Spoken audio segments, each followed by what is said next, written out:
Hello and welcome. In today's lesson, we're going to be looking at 20 advanced words and phrases for describing people in your IELTS speaking and writing test. Let's get started.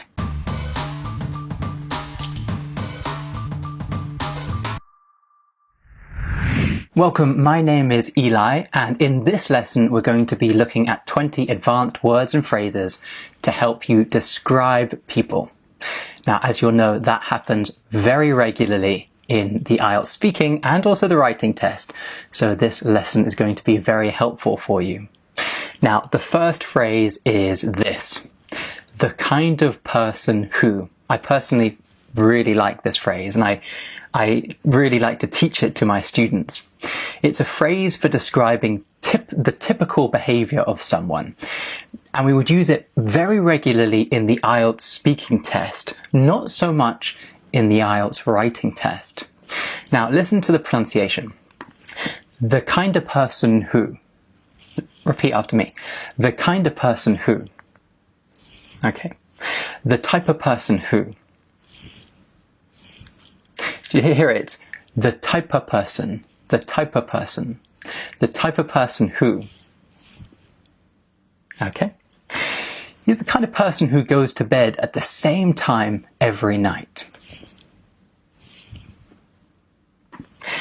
I'm the kind of person who needs to have a cup of coffee before studying. She's the type of person who always arrives late for parties. Did you remember to put the emphasis on the always? She's the type of person who always arrives late for parties. Okay, so it's very likely to come up in the speaking test, or this is a phrase that you can use in the speaking test. You may even get asked a question like this: are you the kind of person who likes to wake up early in the morning? So this is a very typical part 1 question. Let's see how I would answer it. I'd say, not really, no. It's not that I like to wake up late. I just like to wake up at a natural time when I feel that I've rested enough.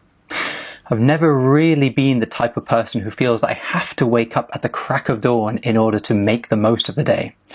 So I'll usually sleep for around 7 or 8 hours and get up around 7 or 8 in the morning. Perhaps at the weekend I'll sleep in slightly longer. Okay, so this is my answer. Let's look at some of the words, some of the phrases, some of the vocabulary that I used. So I started, not really, no. Okay, this is very typical. I've noticed a lot of advanced students do this well. They give a short response to the question and then they elaborate on their answer. So I say, not really, no, and then I explain why. So, not really, no. And then I use this useful sentence structure. I say, it's not that I like to wake up late, I just like to wake up at a natural time. So, it's not da-da-da, I just da-da-da. This is a very useful sentence structure.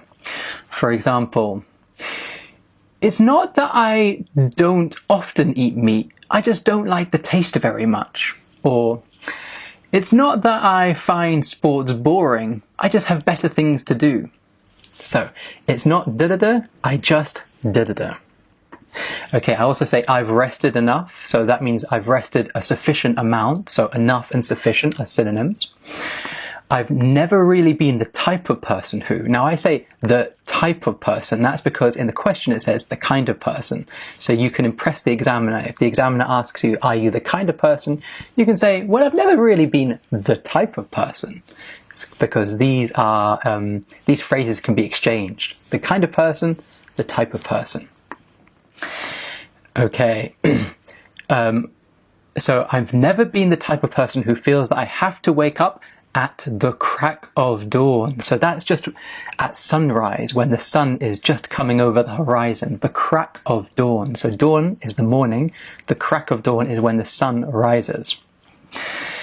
In order to make the most of the day. So that means to take advantage of the day, to utilize the day to its full potential. So I don't feel that I have to wake up at the crack of dawn to use the day to its full potential, to make the most of the day. And then I say, so I'll usually sleep in, or I'll usually sleep for around 7 or 8 hours. So I will usually. Now, isn't will the future? Well, yes, it is. But we can also use will when we're describing regular actions. So I will usually sleep for around 7 or 8. I will usually have dinner around 6 o'clock. I will usually go to bed around 10:30. So will usually is very useful for talking about repeated actions, habitual actions in the present. And then I say sleep in. So sleep is a phrasal verb which means to stay in bed and to not get up. I'm sure many of you like to sleep in, especially at the weekend. Okay, so next word. Oh, before we get on to the next word, here are some sample questions that you can practice at home. Are you the kind of person who likes to wake up early in the morning? So the one that we've just done. So this is a very typical part 1 question. You can always pause the video and answer this, or you can just practice in your own time. Are you the kind of person who likes to stay up late? Okay. Are you the kind of person who always arrives late to meet friends? I wish I could say that I wasn't that type of person, but I'm afraid to say maybe I'm not the type of person that always arrives late to meet friends, although maybe some of my friends would disagree, but I am the kind of person that sometimes arrives late. Are you the type of person who never forgets a friend's birthday? Are you that kind of good friend? To be honest, I'm not. I do forget my friends' birthdays. In fact, I feel like this lesson is going to show the dark side or the not so pleasant side of Eli. So I'm not the kind of person who remembers birthdays. I'm the type of person who forgets birthdays, actually. Okay, second word is composed, so a useful adjective, which means calm and in control of your emotions, a bit like this monk that you can see below me. Now, we often use composed in this very useful collocation, calm and composed, and we could use this in the IELTS speaking or writing test. Now listen, pronunciation, composed. So the stress is on the po, composed. Stress is on the second syllable, composed. So you could say, it's important to stay composed when you get asked a tricky question during the IELTS speaking exam. Important. Now we also have a verb form, compose, like this. When you feel stressed, take a deep breath, breathe, and try to compose yourself. Okay, and we have composure, which is the noun form. You might feel nervous, but don't lose your composure in the speaking exam. Very useful advice. Now, we might find this in a question like this. Do you find it difficult to stay calm and composed when you're nervous? A typical part 1 question. Here's my answer. Actually, my friends and colleagues have always remarked that I'm quite a calm person in general. Saying that a fellow teacher once mentioned that when I do get nervous, my neck tends to go bright pink.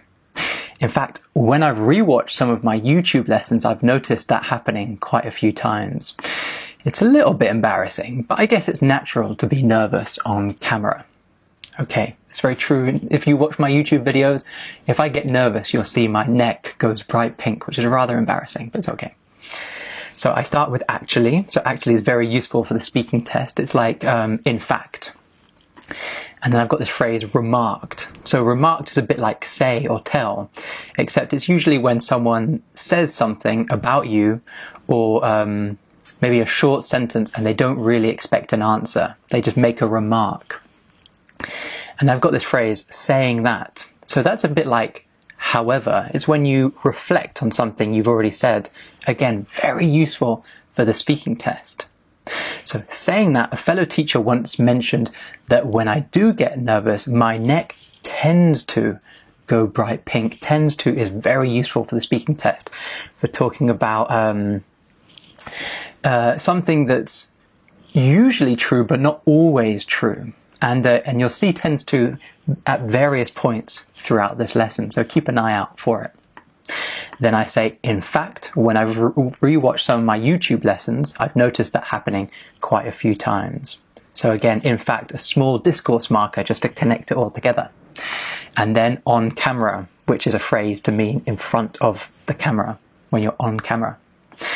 Okay, next word. Oh, I almost forgot. We've also got some practice questions. Do you find it difficult to stay composed when you get nervous? You can answer this now or in your own time. Just use it to practice the vocabulary. Part 2.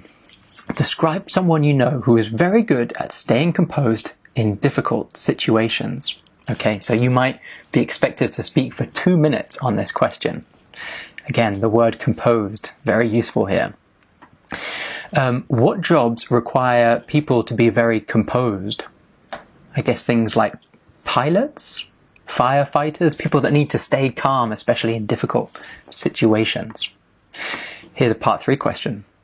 What advice would you give to someone on staying composed when they're feeling nervous? So the what advice is a very similar, very typical question in part 3. Okay, so these are some questions you can practice in your own time. The next word is materialistic, a very useful adjective, and it means believing that having money and possessions is the most important thing in life. So some people are materialistic, other people are more spiritual. Very useful for the speaking and writing IELTS test. Now, the pronunciation, materialistic. So stress is on the I, the li. So materialistic. Materialistic. Older generations feel that the youth are too materialistic, always shopping for new clothes or the latest smartphone. So this is something that you could write in your task 2 essays. Now, we've also got some collocations, things like materialistic society, materialistic person, materialistic generation. So the younger generation, the older generation, the materialistic or the younger materialistic generation. And we've got a noun form, materialism. She writes about the greed and materialism of modern society. So, what are some of the problems with being materialistic? So this is the kind of question you could get in part 3 of the IELTS speaking test. Here's how I would answer. Right, tough question. Well, to begin with, it requires a lot of money. If a lot of your happiness comes from buying new things, then you'll need a lot of money to constantly be satisfied. It also strikes me as not being very sustainable. I imagine someone who is materialistic will constantly require newer, better and more expensive products in order to be satisfied. I think it's a lot more sustainable to find happiness and meaning in life through other things like friendships, relationships and doing good in the world. Okay, so I started, right, tough question. Now, you get a lot of teachers that say you should learn phrases like, that's an interesting question, or that's a tough question. These phrases sound a bit unnatural. What sounds more natural is if you get rid of that's a. So you get rid of that's a and you just say, tough question, or interesting question. Do you see how that automatically looks more natural? You don't go, that's a tough question. That seems very unnatural. And a native speaker wouldn't say, that's an interesting question. They're much more likely to say, interesting question, I guess. And then they would give their answer. So, right, tough question. Well, to begin with, so notice we've got to begin with and then also. So especially in part 3, if you can structure your ideas like to begin with, da-da-da, also da-da-da, then you're going to get a higher score for fluency and coherence, which is one of the marking criteria for the IELTS speaking test. Now we've got this. If a lot of your happiness comes from buying new things, then you'll need a lot of money to constantly be satisfied. That's a conditional. In fact, it's first conditional. And so conditional sentences are considered to be advanced grammar. So that's a higher score for grammatical range and accuracy as well. Now I've got this phrase. It also strikes me as not being very sustainable. So to strike me as, it strikes me as not being very sustainable. So strike me as is another way of giving your opinion. Football strikes me as an interesting sport. Japan strikes me as an interesting country. So strikes me as a very useful phrase for describing your opinion. I imagine. So I can use a phrase like I imagine instead of I think if I want to show that I don't really know. And again, this is something that native speakers will do a lot more frequently than lower level IELTS students. They'll use synonyms for I think that show the depth of their understanding. So in this case, I don't know much about being materialistic, so I'm going to say that. I imagine someone who is materialistic. Da da da da. And then we've got this phrase like, and I just wanted to show you that because I wanted to point out that I say like friendships, relationships, and doing good in the world. These are all examples. And if you can use examples in your speaking and certainly in your writing, that's going to help you get a higher score. Right. Some practice questions. Do you consider yourself to be materialistic? You can pause the video and answer it now. Some people believe that we've become too materialistic. What do you think? So that's a kind of question you get in part 3. It's quite tricky to answer. Okay, and here's one that you'd find in the writing test. Nowadays, many young people are more materialistic than ever before. What causes young people to become materialistic? What problems can a focus on material possession cause for young people? Quite a tricky one to answer, but that is the kind of question that you might get in task 2 of the writing test. Let's move on. The next word is rapport. It's actually a French word, or it comes from Latin, and then I think it's in French as well, and that's a clue for the pronunciation.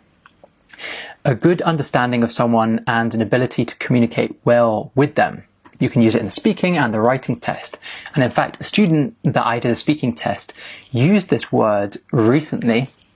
They did get the pronunciation wrong. They pronounced the T, report, but they used this word and they actually got an 8.5 in their speaking test. So a good advanced phrase to use. Now, the pronunciation is without the T, rapport. Stress on the second syllable, rapport. It's important for teachers to develop a good rapport with their students. Now we can say build a rapport or establish a rapport. Build rapport, establish rapport. Also, friendly, good, close rapport. These are all collocations. Now, what can teachers do to make sure they have a good rapport with their students? So, a part 3 question. Here's how I would answer. I say there are a few things that they can do. First of all, they can learn their students' names. This might sound simple, but there are many teachers that don't bother to learn their students' names, and this is a huge obstacle to developing a good relationship. Secondly, I'd say it's important for there to be mutual respect. Teachers should encourage a respectful relationship by arriving on time to class, making their classes interesting, and being kind to all students, not just their favourite ones. Okay, I'd say there are a few things they can do. So we're introducing the ideas that I'm going to talk about. I'd say there are a few things they can do, and I'll say first of all, da-da-da, secondly, da-da-da. So again, I'm organising my speech. Now this is something you can do in part 3 especially, that shows a higher level of fluency and coherence in your speaking. We've also got this nice phrase, I'd say. So that's a bit like I think. I would say, I'd say. And then this phrase, mutual respect, which is when one party respects the other and the other party similarly respects the first party. So mutual respect. Mutual just means together. Here are some practice questions. Do you think it's important for businesses to have a good rapport with their customers? Part 3. Task 2. In some countries, differences in age between parents and their children is generally greater than it was in the past. Do you think the advantages of this development outweigh the disadvantages?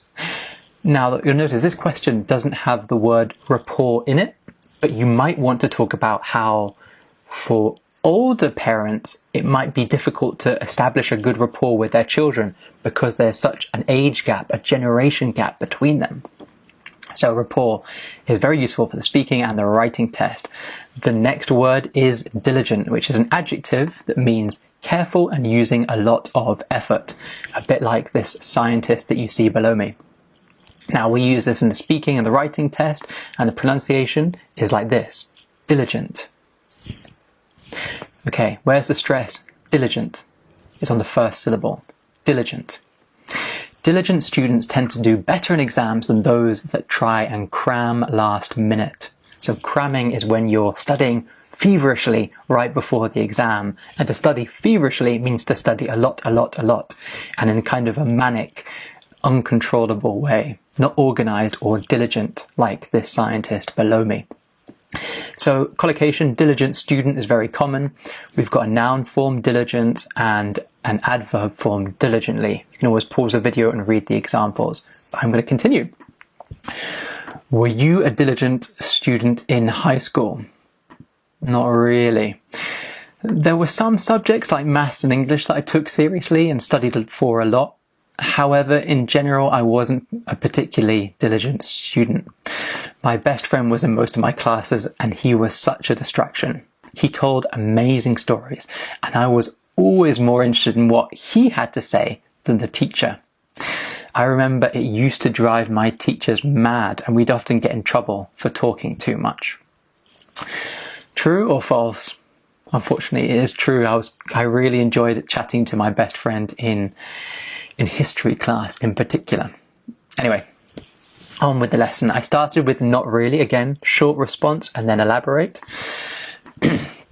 To take seriously is a very useful phrase.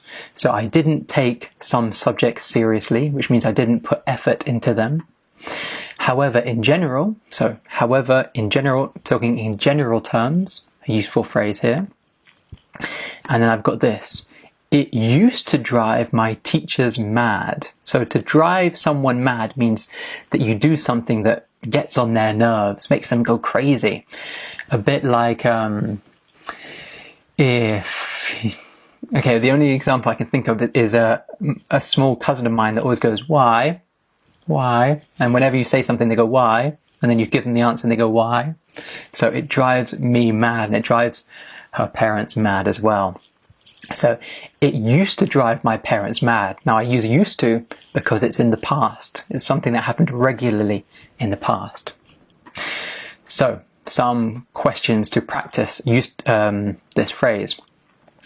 What can parents do to encourage their children to be more diligent in their studies? Okay, tricky question, but it might come up in part 3, so prepare. The next word is status symbol. Some people also say status symbol. I personally say status symbol. So this is something that people want to have because they think other people will respect them for it, a bit like this crazy car below me. In fact, I think it's a Tesla. Now we could use it in the speaking test, we could use it in the writing test, and the pronunciation is status symbol or status symbol. I personally say status symbol, lots of people say status symbol. I think probably in the US it's more common to say status symbol. Cars act as a status symbol for many people, or status symbol for many people. So we've got some collocations like act as a status symbol, represent status, or to be a status symbol. Here's a question. Why do you think some people like to spend a lot of money on jewellery? So you might have been asked this question in part 1 of the speaking test. Here's how I would answer. Well, I think it acts as a status symbol. It's a way of showing the world how rich and successful you are. You're able to buy something that other people can't afford. I wouldn't want to speculate too much, as I'm not the kind of person who spends a lot of money on jewellery, but I imagine that at the heart of it is a desire to be seen as special. Okay, so you'll notice I use the word status symbol. So if you get asked a question like, why do you think some people spend money on jewellery, on cars, on perfume, on expensive handbags, you can say they act as a status symbol. Now I've also got this phrase, I wouldn't want to speculate too much. And then the but. I wouldn't want to speculate too much, but This is a good way to hedge what you're saying. It's to avoid generalizations and to say, well, I don't know fully, but here's my opinion anyway. So very useful for the speaking test. You would use this phrase especially in part 3 when the examiner's asking you a lot of your opinions about things. Now, you'll notice I've got that phrase, I'm not the kind of person who. We learned that at the very beginning of this lesson. I hope you remember. And then I've got the phrase I imagine, which is like I think, but again, showing that I don't know so much about this question. So a slight difference between I imagine and I think. Some practice questions. Why do you think some people like to spend a lot of money on cars, on designer clothes, on jewellery? So answer those in your own time. Prepare for part 1 and part 3 of the speaking test.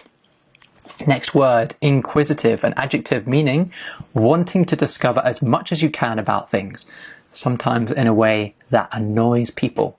So you'd find this in the speaking and the writing test, and the pronunciation is inquisitive. Okay, inquisitive. Okay, children should be encouraged to be inquisitive and ask lots of questions in school. Do you agree? I personally do.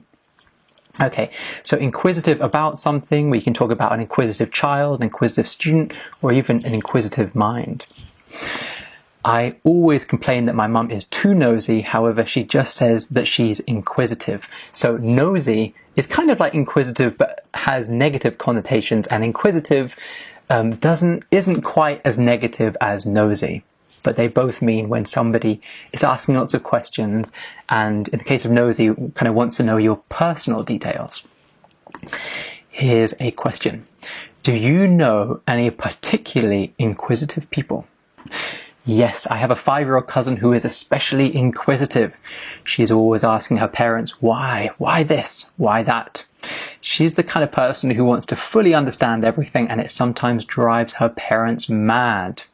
So notice I've got this especially, and that is because in the question, the examiner asks, do you know any particularly inquisitive people? So particularly and especially are synonyms. So if the examiner uses the word particularly, I might use especially. If they use especially, I might use particularly. I've got that phrase again, the kind of person who, very useful phrase, and drives her parents mad, which means to really, really annoy them. We came across it a couple of slides ago. Okay, were you an inquisitive child?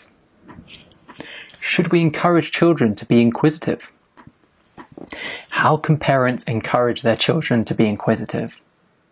Okay, the next word is temperament. So this is the part of your character that affects your moods and the way you behave. We could use it in speaking or the writing test. Temperament. Stress at the beginning, temperament. Okay, my best friend has always had a calm temperament, even when he's in a stressful situation. So we often use certain words, certain adjectives before temperament, like good temperament, calm temperament, fiery temperament, which means when someone's quite irrational and angry. We also say angry temperament or moody temperament, which means they change their behavior regularly. We also have this phrase temperamental, which sounds the same but is slightly different. If someone is temperamental, it means that they're liable to change their behavior very regularly. A bit like moody, but it's like sometimes they're very happy, sometimes they're angry, sometimes they're sad, sometimes they're laughing. I'm sure two of you watching this will know some temperamental people. So describe your best friend. So this is the kind of thing that you might get in part 2, and you can use temperament in this answer, like I'm about to do now. Okay, well, I met my best friend in high school. From the moment we met, we knew we'd be good friends. We've got a lot in common, and we especially have a similar sense of humour. One thing I really like about him is that he has a calm temperament. He doesn't get flustered or angry, and he's really easy to spend time with. He's a tattoo artist now, and he lives in Brighton, so we don't get to hang out so often. But we chat regularly and play a lot of online chess together. Okay. From the moment we met, we knew. It sounds almost quite romantic. From the moment we met, we knew we would fall in love. So again, this is kind of advanced grammar that you can use because it's a subordinate clause. From the moment we met, we knew. Or from the moment I saw him, I thought of da-da-da. So from the moment, verb and then verb phrase. We've got a lot in common. So to have a lot in common, which means to have lots of similarities, lots of interests, maybe characteristics in common with someone. Sense of humor. We have a similar sense of humor, which means we find the same things funny. He's got a calm temperament. We just learned that. It's when somebody is very calm and doesn't get flustered or angry. Oh, and you might be thinking, well, what does flustered mean? Flustered is when you get overwhelmed. For example, if lots of people are asking you lots of questions, you go, oh, I'm flustered. You're getting overwhelmed by too many questions. He's a tattoo artist, which means he does tattoos on people's body. And we don't get a chance to hang out, so spend time together. Okay. Describe your neighbor. Describe your favorite teacher. Describe your best friend. Okay. These are all fresh questions that you could use: calm temperament or fiery temperament or angry temperament. The next one is have something in common with someone. So this nice idiom that I just used actually. It means to share the same interests or have similar characteristics. Now we'd use this in speaking or the writing test, although we're more likely to use it in the speaking test. To have something in common with. I feel that I have nothing in common with any of my work colleagues. Okay, older parents typically have less in common with their children when compared to younger parents, so they don't have the same interests.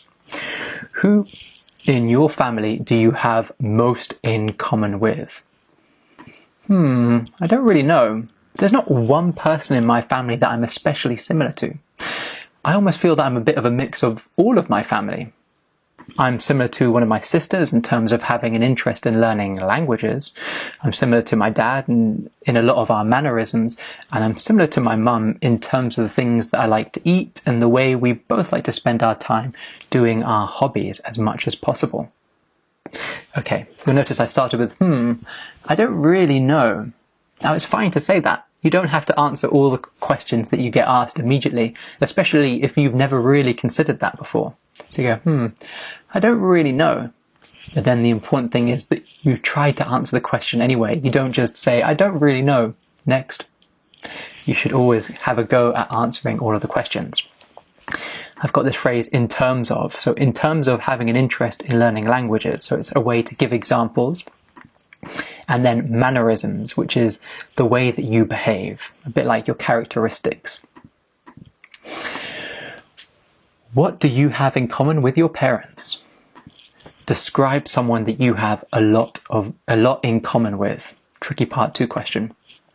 Describe someone who you have known for a long time. So you might say, well, I've known my best friend for a long time, and we've got a lot in common, including a sense of humor. You might have to describe someone famous you would like to meet. And you could say something like, well, I'd like to chat to them and find out if we've got anything in common. Okay. Next word is studious, a very useful adjective to describe people like you, people who are watching these videos, someone that likes to spend a long time studying. Okay, we can use it in the speaking test, we can use it in the writing test, and the pronunciation is studious. Studious. Studious. Teachers tend to like children that are intelligent and studious. A studious child, a studious student. I don't know if you say a studious student. Yeah, you would actually. He's a very studious student, or a very studious child, or a studious boy, or a studious girl. And you can do something studiously. He gets on with his work quietly and studiously. A perfect student. Now, here's a question. Do you think that girls are more studious than boys? Now, a lot of the time in part 3, you get these kind of slightly awkward questions where you're like, well, I don't really know. Anyway, let's see how I would answer. Well, I wouldn't want to make such a generalization. From my experience, there's studious boys and studious girls.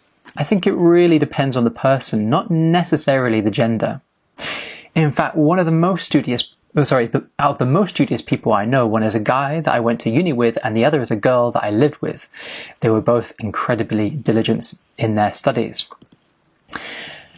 I have heard that both girls and boys are more studious when they are in single-sex schools, but I don't think one gender is necessarily more studious than the others. Okay, so, well, I wouldn't want to make such a generalization. This is a very useful phrase when the examiner is asking you one of these kind of awkward questions comparing old people and young people or boys and girls, which they always do. You can say, well, I wouldn't want to make such a generalization, but then you answer the question anyway. So I say, from my experience, and that's a very useful follow-up. Well, I wouldn't want to make a generalization, but from my experience, or from my experience, and then you talk about your experience. Depends on, very useful phrase, and in fact, so it's a bit like as a matter of fact, and we use it to emphasize what we're trying to say. Again, we're using that phrase diligent, which we mentioned describes someone who does things very carefully, especially their studies. Were you studious in high school? Part 2. Describe someone that you know is particularly studious. Are international students more studious than those that study in their home country? Again, this is the kind of question you could say, well, I wouldn't want to make such a generalization, but from my experience, and then you give your answer. People person is the next word. This is an informal phrase, so we might not use it in writing, but it'll be a great one to use in IELTS speaking. It's someone who is friendly and enjoys meeting and talking to people. So yes, use that in IELTS speaking. People person. People person. I've never been much of a people person. I prefer to stay at home with a good book. Maybe that describes you. Are you a people person, or do you prefer to spend time alone? Well, I'd say a mix. I like spending time with close friends, and I enjoy meeting people for the first time, but I'm not a big fan of spending time in large groups. So I don't really enjoy parties or going out to bars or restaurants with large groups of friends. Okay, so I said, well, I'd say a mix. A nice short answer. A mix means a little bit of both. A mix of this, a mix of that. You know, when you're cooking, you mix things together. I like spending time with close friends. So that's a useful collocation. Close friends talks about people that you know well. I'm not a big fan of, which means I don't really like. I'm not a big fan of watching football. I'm not a big fan of Italian food, although actually I am a big fan of Italian food. Okay, next word is demanding, an adjective which means making others work hard or meet high standards, and these people, if someone is demanding, are not easily satisfied. Okay, we can use this in the speaking test, we can use this in the writing test. Now, where is the stress? Demanding. Is it on the first syllable, the second syllable, or the final syllable? Demanding. It's on the second syllable. Demanding. Demanding. I have a particularly demanding job. I work long hours and meet strict deadlines. So difficult deadlines, strict deadlines. You have to finish the project by Friday. You can talk about a demanding job, a demanding boss, a demanding course, demanding child, demanding parents. Let's look at a question. Do you have a demanding job? So you could get asked this in part 1, maybe right at the beginning of part 1, when you're asked about what you do. Are you a student or do you work? Here's how I would answer. Well, it's not especially demanding. I have a lot of friends that have exceptionally demanding jobs, and when I compare my job to theirs, I feel incredibly lucky. However, I do have quite a large workload. I've always got essays to mark, lessons to plan, and emails to respond to. So even though I don't have any pressing deadlines, there's always something I have to do, and I usually work at the weekends as well. Okay, well, it's not especially demanding. So especially is like particularly. Well, it's not especially demanding. However, I do have quite a large workload. So workload describes all the tasks that you have to do. Pressing deadlines. So pressing means deadlines, like strict deadlines that are when the time is coming to an end, you don't have long. It's a pressing deadline. So that's a very useful collocation for you. Now, do you have a demanding boss? You could answer this now or in your own time. Do you think people in your country have enough holiday time? You could say, well, actually, nowadays, most people have demanding jobs in my country. So demanding job, very useful. This is a question you could get in part 1 or part 3. So you could use demanding jobs to describe this. What are the advantages and disadvantages of having a demanding boss? Very typical part 3 question. Next word, role model. So an unaccountable noun, which means a person who someone admires and whose behavior they try to copy. So for example, this son, his role model is his dad. He's trying to copy his dad doing all of these exercises, and he looks like he's failing miserably. So we can use this in the speaking test, the writing test, and the pronunciation is role model. Stress on the first syllable. Role model. Sports stars are role models for thousands of young people. Now, we could be a good role model, a bad role model, an excellent role model. Is it important for young people to have a role model? Well, whether it's important or not, I think young people will always have a role model in some capacity. For example, it might be a family member, it might be a sports star, or it might even be a teacher or another student at school. Ultimately, I think it's important to have these role models because it gives young people direction and an idea of what they would like to become. Okay, so in some capacity means in a way or in a certain way. So they'll always have a role model in some capacity, in one way or another. For example, I just wanted to emphasize this because I think it's a great idea to give examples in questions like this. Is it important to have a role model? You can say yes. Here's an example. Ultimately, which is kind of like in conclusion, you just give it to give your final thoughts. Okay. Do you have any role models? Did you have any role models when you were younger? Did you think that celebrities and famous athletes have a responsibility to be good role models for young people? Okay, that question comes up in part 3 and it's pretty difficult to answer. So if you're watching this, just pause the video, think about how you would answer this in your own language, and then have a go answering in English. The next word is get on with. So a very useful phrasal verb. These two friends, for example, get on with each other. It means if two people get on, they like each other and are friendly to each other. We can use it in the speaking test, we can use it in the writing test, although we're more likely to use it in the speaking test. Get on with, get on with. So sometimes we don't even pronounce that T. Get on with, get on with. Life can be very difficult if you don't get on with the people you live with. True. You can also use get along to mean the same thing. So get on with people, get along with people. Now, some people say get on like a house on fire, which is an idiom.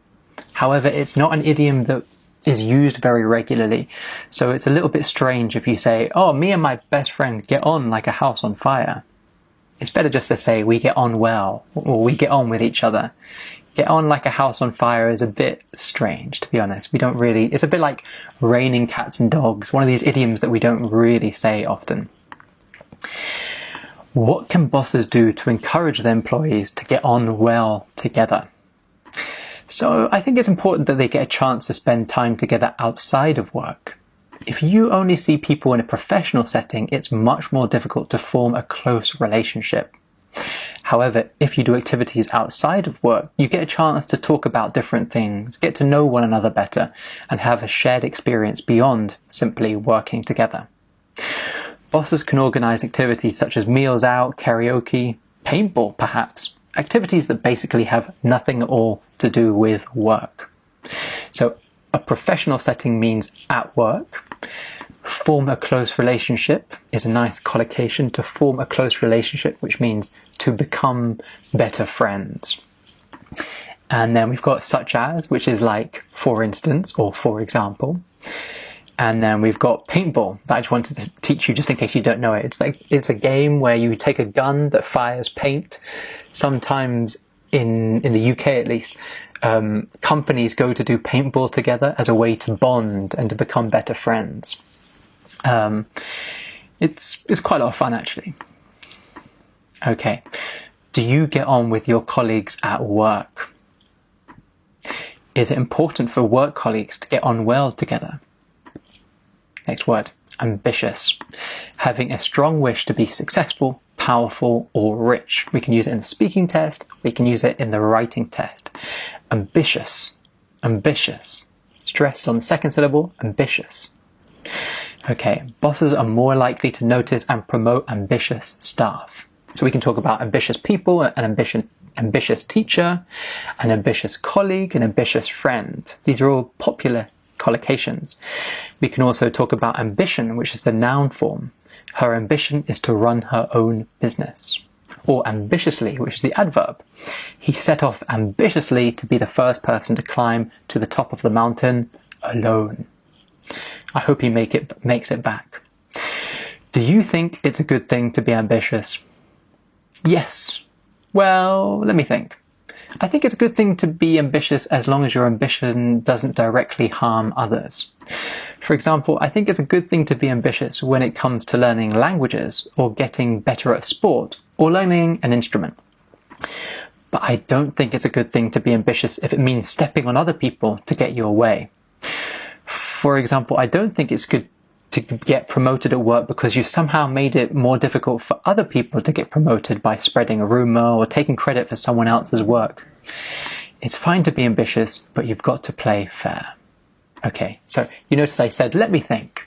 It's useful. Sometimes you get asked questions that you've never really considered in the speaking test, especially a question like this. Do you think it's good to be ambitious? So questions like this often appear in part 3, and actually you need a second to think about it. So I even said yes. I went, on reflection, let me think about it. And then when I thought about it, my answer says, I think it's good to be ambitious as long as your ambition doesn't directly harm others. So it means as long as. It's a very useful phrase. So yes, as long as something. It's like however. I agree as long as something. And then I'm going to have to elaborate on why I say yes, as long as it doesn't directly harm others. Elaboration is the key to getting a higher score in IELTS speaking. For example, so we know what that means. When it comes to, so a useful phrase for introducing an idea. We've also got stepping on others. So that means to take advantage of other people or to put other people down or to use other people to get our way, to step on others. And we say to get your way, which is so that you reach your purpose. So for example, if I get my way, it means that I get my preference. Other people might not get their preference because I got my way. Okay, spreading a rumor. So that's when you tell secrets about someone or you spread gossip about somebody. Usually a rumor is not true. Take credit for someone else's work. So if you take credit, it means you get the praise even though someone else did the work. So if you take credit, you can take credit for your own work and you can take credit for someone else's work, and take credit is referring to getting the praise. Okay. Describe someone you know who is very ambitious. Is ambition always a good thing? Next word, narrow-minded, a useful adjective which means not willing to accept ideas or ways of behaving that are different from your own. It's a bit like the phrase closed-minded, and the opposite of phrases like broad-minded or open-minded. And we can use this in the speaking test and also the writing test as well. Pronunciation, narrow-minded. Okay, stress on the minded, narrow-minded. Young, idealistic people often find older generations to be narrow-minded. Why is it difficult to get on with narrow-minded people? Well, I guess because they're unwilling to take into account other people's ideas and views of the world. I reckon we're all narrow-minded on certain issues, but I think it's important to be aware of when we're being closed-minded and do our best to be more open to new ideas. So I've got I guess instead of I think. We've also got take into account, which means to consider. So I guess however, we should take into account This is something else that we should consider when we're answering this. I've also got this phrase, I reckon. So reckon is like I think. I reckon we're all narrow-minded on certain issues. I think we're all narrow-minded on certain issues. I think it's important to be aware. So to be aware means to know, to understand. It's important to be aware of when we're being closed-minded. So I've used closed-minded instead of narrow-minded because it's a synonym phrase. What can people do to avoid being narrow-minded? Do you think that older people tend to be more narrow-minded than younger people? Idealistic is the next word, believing that very good things can be achieved often when this does not seem likely to other people. So you can use it in a speaking test, you can use it in the writing test, and the stress is on the listic. So idealistic. Young graduates tend to leave university feeling optimistic and idealistic about changing the world. So they think they can change the world. They're idealistic. We can talk about an idealistic student, an idealistic child, an idealistic person, and we can also use the noun form idealism.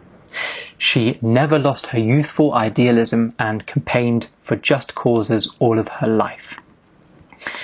Are older people less idealistic than younger people?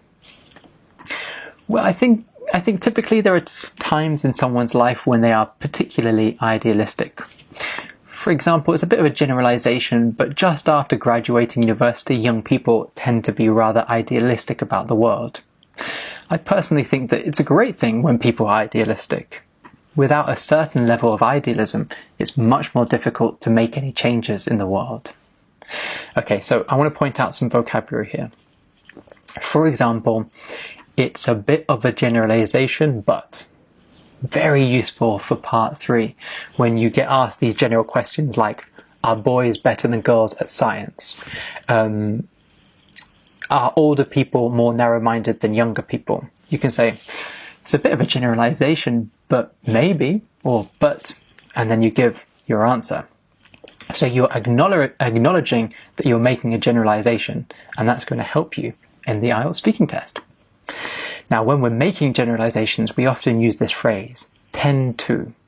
And that's because this is a hedging phrase, which means it's less certain. So you can say, young people tend to be more idealistic, which means most of the time, but not always.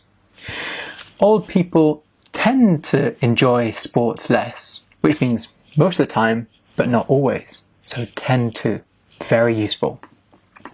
I personally think, so just an alternative to I think, I personally think, again, this is the kind of thing that improves your IELTS score. Is it good to be idealistic? What are some problems with being too idealistic? Next word, stereotype.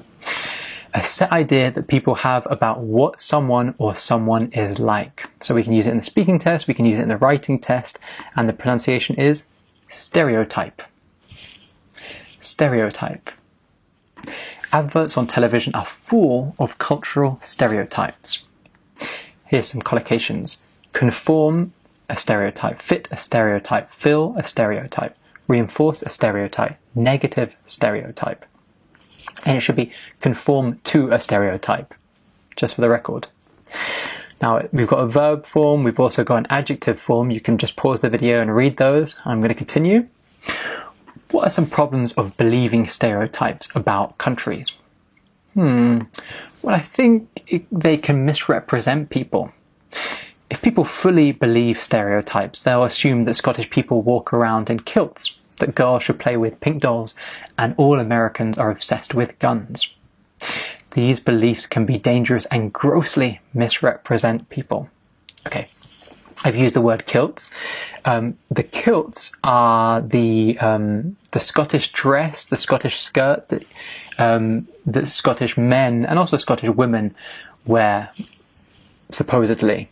In fact, it's the kind of traditional outfit, but there's a stereotype that Scottish men wear this type of skirt regularly. However, it's just a stereotype. And I said the word grossly misrepresent. So that means misrepresent to a large degree, to grossly misrepresent something. Are there any stereotypes about your country? Part 1 question to prepare for. Why do some people believe stereotypes? A Part 3 question to prepare for. The next word is charismatic. A bit like this guy below me. Do you recognize him? Do you recognize the company he founded? This is Steve Jobs, who is the founder of Apple, a very charismatic leader. So what does charismatic mean? It means when it's used, so charismatic is used to describe people who seem to have a natural ability to influence or attract other people. So people used to say Steve Jobs was a very charismatic leader. So charismatic, stress on the ma, charismatic. My best friend is extremely charismatic. People are just drawn to him, which means people just come to him and they want to spend time with him. They're drawn to him. So we can talk about a charismatic leader, a charismatic figure, a charismatic authority, and there's also the noun form. Pause if you want to learn that as well. Do you think it's important to have a charismatic manager or boss? No, to be honest, I think it can cause a lot of problems. Charismatic leaders and managers might not have other skills that I believe are more important to have. For example, I think it's important for a manager and boss to be accountable, empathetic and kind, rather than charismatic. However, when it comes to things like fundraising, certainly charisma can go a long way. So, to be honest, a very useful discourse marker. No, to be honest, I think... No, to be honest... We've also got this, accountable, empathetic and kind. Often when we put 3 adjectives together, it sounds more sophisticated. I think it's important for a boss to be accountable, empathetic and kind. But we could say something like, I think it's important for a best friend to be friendly, open, and a good listener. So we often put adjectives in groups of 3 to make them sound better. That's a pro tip for your IELTS speaking test. We've got fundraising, which means when you go to get money for a business, for example, or sometimes you fundraise if you work in a charity, you want people to donate money to that charity. And go a long way. So certainly charisma can go a long way, which means can be very useful. Okay. Describe your best friend. So you can talk about your charismatic best friend. What kind of skills and qualities should a leader have? So you can mention, well, I think they should be charismatic. However, there are other skills as well. Okay. The last word, phrase, in fact, it's a double one. It's optimism and pessimism. So optimism is a belief that something good will happen. It's a positive way to see the world. And pessimism is a belief that bad things are likely to happen instead of good things. And it's seen as a negative way to view the world. And you'll notice below me here is a glass, and it's got water in to the midway point. And this is meant to be a test. If people say it's half full, they're meant to be optimistic. However, if they see it as half empty, they're seen as being pessimistic. Now, half full and half empty mean the same thing. It's all about the way that you see the water in that glass. So, do you see this glass as being half full or half empty? Are you an optimist or are you a pessimist? We'd use this phrase or these phrases in the speaking test, also the writing test, and the pronunciation is optimism, pessimism, stress on the first syllable. There is a mood of deepening pessimism about the economy. That's true of the UK right now. Express optimism or cause optimism. And we've also obviously got the adjective forms which I used. Optimistic, pessimistic. Are you an optimist or a pessimist? Okay, this is a question you might get in part 1, although I don't think it's a real question that you would get in part 1. But anyway, here's how I would answer. I'm an optimist. If you were to ask any of my friends, they'd all agree that I'm an optimist. As far as I know, I've always been an optimist and I don't have any intention to change that. So, if you were to ask any of my friends, they'd all agree. This is a conditional. It's a second conditional. If plus the past simple, comma, would plus the infinitive. If you were to ask any of my friends, they would, they'd, all agree that I'm an optimist. Okay. As far as I know, very useful phrase. As far as I know, Okay, that's a way of thinking back on memories or expressing the limit of your knowledge. As far as I know, vegetables are good for you. As far as I know, getting a band 9 in IELTS writing is impossible. So as far as I know. Okay, that is the end. Very long lesson, but I think a very useful lesson. We've learned these 20 advanced phrases. We've actually learned a lot of other vocabulary in this lesson as well, especially through these model answers. Right, best of luck with all of your studies, and I'll see you in the next lesson. Bye then.